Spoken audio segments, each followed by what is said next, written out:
Here's ladies and gents, brothers and sisters. Here's Emmanuel Mote. How are you doing?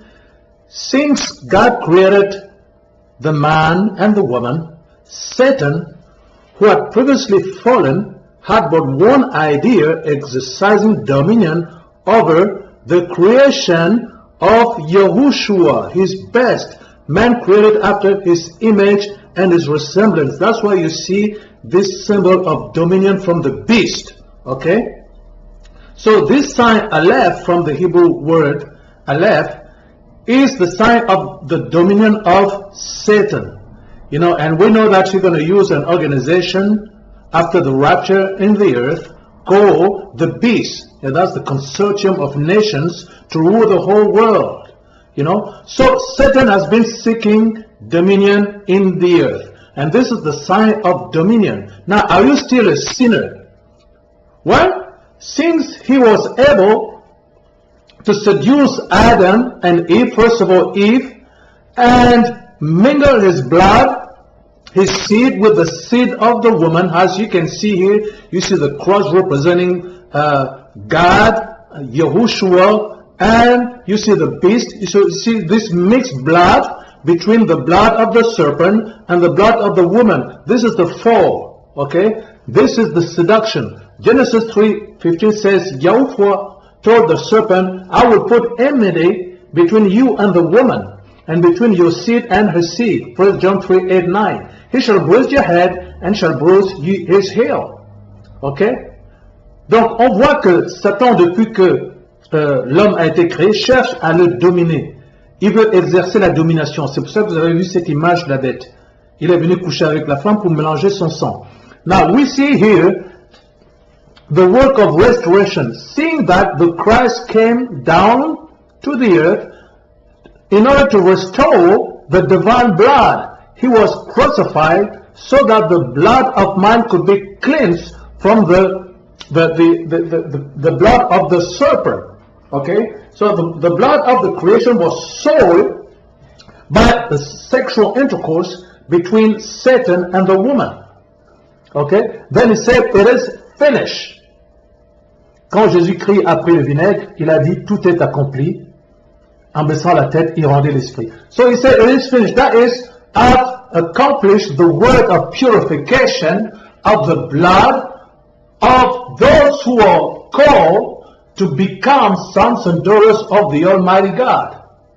Okay? So as to restore the covenant of salvation, the covenant of justice, the covenant of purity, the ability to becoming sons and daughters of God again. Now, many people feel guilty, even though they are born again and they become sons and daughters of God. They think that they're still committing sin, but it's not true.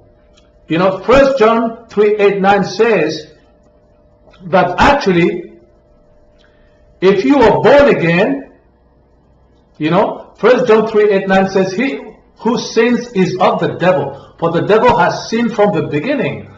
For this purpose the Son of God was manifested, that he might destroy the works of the devil.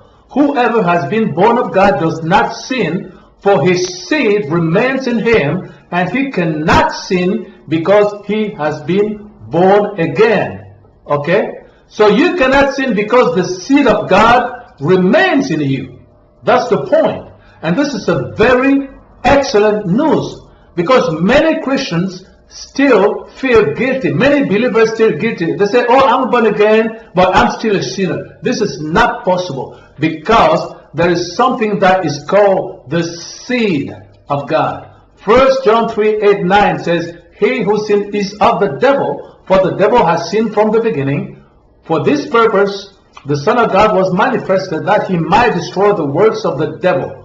Whoever has born of God does not sin, for his seed remains in him, and he cannot sin because he has been born of God. So sin is actually the rejection of the message of the salvation. If you do not believe that the blood of the Lamb, his crucifixion and resurrection, can provide salvation to you, then you are a sinner. But if you are born again, the seed of God remains in you. So you may have fails and flaws, okay?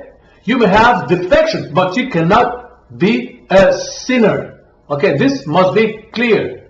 You know, you can have faults and flaws, but you can no longer call a sinner, because when you're born again, you're born of the Spirit, the seed of Yahushua, the seed of Yhwh remains in you. So you cannot sin because you are born of God. That's a spiritual birth.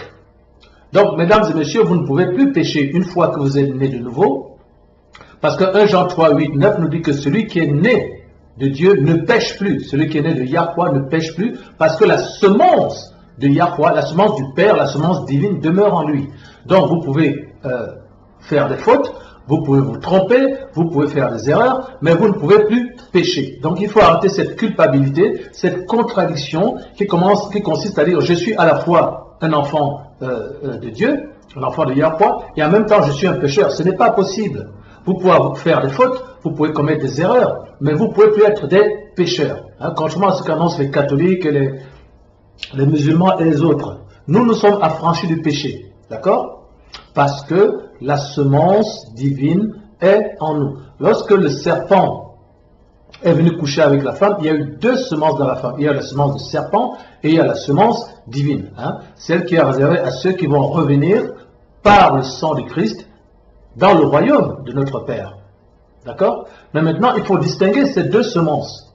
À partir du moment où vous êtes né de Dieu, vous ne pouvez plus pécher parce que la semence divine a expulsé la semence de Satan, la semence du serpent. Et il avait dit, je mettrai inimitié entre ta semence et la semence de la femme. Hein? Voilà, celle-ci, tu lui écraseras la tête et elle te mordra le talon. Donc, il faut arrêter la culpabilité. On ne peut pas être à la fois enfant de Dieu et à la fois pécheur. Le péché, c'est de rejeter le salut. Le péché, c'est de dire, je ne crois pas que le sang du Christ soit capable, par sa mort, par sa résurrection, de me délivrer du péché. C'est le rejet du message du salut qui est le péché. D'accord? Donc, il ne faut pas confondre des fautes qu'on peut commettre, des erreurs qu'on commet, parce qu'on marche vers la perfection, et le péché qui, lui, par définition, est le rejet du Christ et du message du salut. Amen. Il faut que ce soit bien clair. Soyez bénis.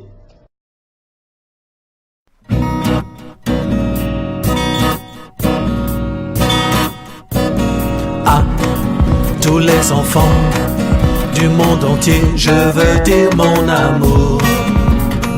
Dans vos petits yeux, pleins d'innocence, il y a tout l'or du monde. À tous ceux qui rient, à tous ceux qui pleurent, je dédie cette chanson.